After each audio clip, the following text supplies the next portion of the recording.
Го следете неделното интервју на Слободна Европа. Во него гостин е министерката за образование и наука Рената Десковска.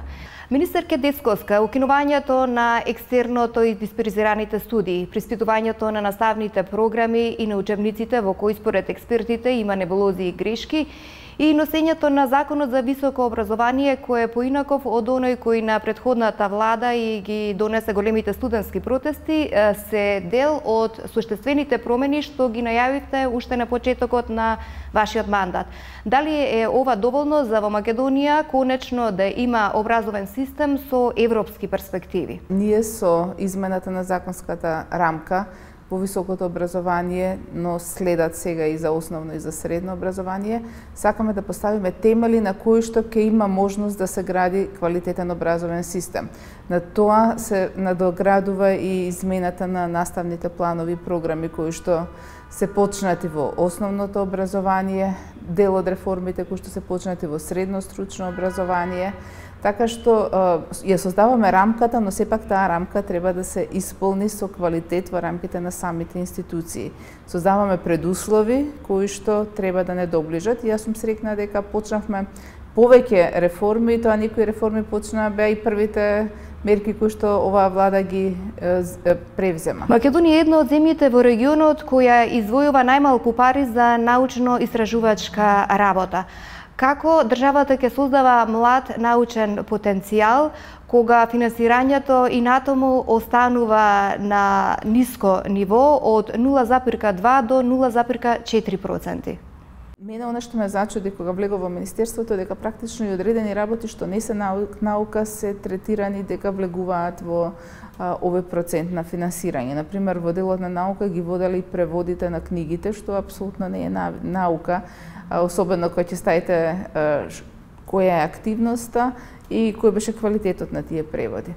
Значи, обидот кој што прво сакаме и на некој начин јас сакам да создадам законска рамка која што ќе значи притисок за секоја една влада да финансира истражувања. И исто така следен кој што ќе ни биде на дневен ред за измена ќе биде законот за научно истражување. Дали е важно ова издвојување на пари за научно-истражувачка дејност во време кога се отворени и прашања кои се однесуваат на идентитетот? Она што се однесува на идентитетот, мислам дека не треба да имаме загриженост од причина што повеќе притисокот кој што се правил врз Македонија од страна е повеќе политички притисок отколку научен притисок. Мислам дека науката во тој дел не треба да има сомневања околу оние своји сознанија досега што ги има околу македонскиот идентитет. Констатирани се грешки и небулози во учебниците во кои има говор на омраза и дискриминација.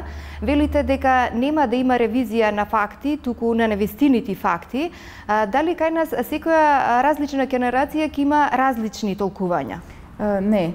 Значи, ние во процесот на проверка на учебниците кои што е во тек, каде што имавме првични согледувања од сите наставници кои што предаваат во основните и средните училишта, а сега веќе и експертски групи прават анализи на одредени учебници кои што се, не знам, по физика, хемија, каде што се воочени дека има погрешно презентирани податоци, погрешни формули, например, погрешно презентирани или дефинирани физички закони, погрешни преводи од некои учебници, така што од нашата цел е она што е воочено како грешка од самите наставници во основните и средните училишта, а сега се дава на проверка на експерти од таа област да биде исправено. Така што не станува збор за бришење на историја или измена, тоа е апсурдно било кој да помисли да го прави.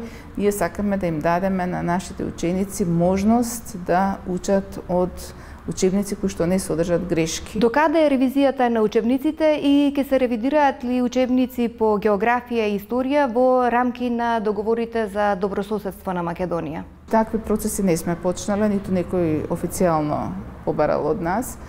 Сега главно фокусот ни е на оние учебници претежно од природните науки, граѓанското образование, оние каде што лесно се забележуваат грешките и каде што практично граѓанското образование ни е посебен фокус од причина што целта беше да дадеме еден активистички пристап кон политичките процеси, кон општествените процеси кај учениците. Се обидува ли Министерството да создаде научно-образовен систем кој ќе биде над дневно-политичките интереси и идеолошки пропаганди, или повторно ќе имаме политика? И какви штети ќе иницира ваквиот погрешен приод во образованието кој што се практикува подолг период? Основната цел која што ме води мене во ова министерство е дека политиката треба да излезе од образованието. Јас како дел од образовниот систем пред да дојдам на оваа функција, секојдневно ние го чувствувавме политичкиот притисок на универзитетот. Губењето и газењето на автономијата на универзитетот беше еден процес кој што имаше длабока политичка заднина. Ние сме се бореле против тоа и сме протестирале, и јас сум била дел од тие професори кои што го кренале гласот, и мислам дека неумесно е против тоа што сте се бореле да го правите. Истото така што во целокупното работење досега се обидувам да се афирмира автономијата на универзитетот, слободата на мислата и деполитизацијата на образованието. Како ги објаснувате реакциите во дел од медиумите во врска со објавениот конкурс за помлад соработник за набавки, во кој во критериумите се наведува и познавање на кинезиологија? Господинот кој што работи во ова министерство веќе од 2011 година е завршен професор по физичко образование, што јас се сложувам дека и тоа не е соодветно за соработник за јавни набавки, но тоа е нешто што јас сум го наследила во ова министерство.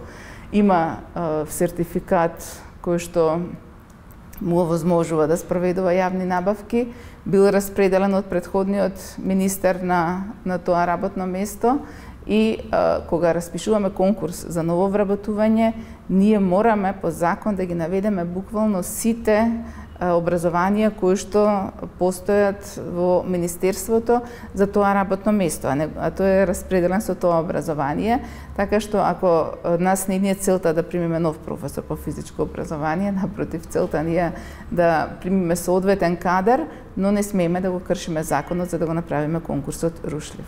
Посочите дека е сериозна материјалната ситуација во образованието, во студентските домови, во училиштата.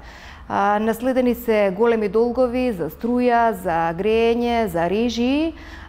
Дали е скенирана состојбата со долговите и што ќе преземете во догледно време за да се смени овој поразителен декор кој што е присутен во континуитет? Не може да очекувате долгови кои што биле кумулирани 11 години, дека ние за една година ќе ги вратиме, бидејќи тоа е апсолутно невозможно и рационално да се очекува, но правиме обиди тоа враќање да биде преку буџетите, секако и преку заштеди на оние кои што сега раководат со училиштата, со општините и со студентските домови, но тоа никако да не биде на штета на студентскиот и ученичкиот стандард, значи нема никакво размислување за покачување на партиципацијата од учениците и студентите, долговите ќе се намируваат од буџетски средства. Дали сте посетиле некој студентски дом за време на вашиот мандат? Да, сум била во студентскиот дом тука во Скопје, државниот студентски дом, и тоа за жал една од првите посети ми беше на студентскиот дом Гоце Делчев во ситуацијата кога им снема струја, па моравме да одиме и да видиме што се случува и да интервенираме да се вклучи струјата. Познати ми се условите.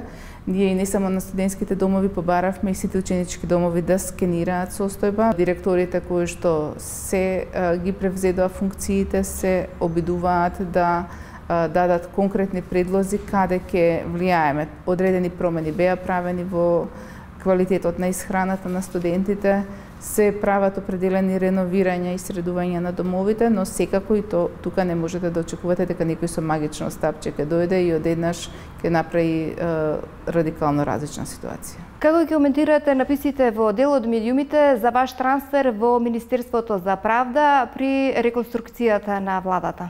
Притисокот што постои во јавноста околу реформите кои што ги очекуваат во правосудниот систем се веројатно мотивот за ваквите шпекулации. Значи, јас немам никаква информација во моментов за било каков трансфер, тоа се повеќе разговори кои што досега во изминатиот период се покажа дека не се вистините. За во иднина навистина немам информација. Ви благодарам на разговорот. Благодарам и вам. Го следевте неделното интервју на Слободна Европа. До гледање.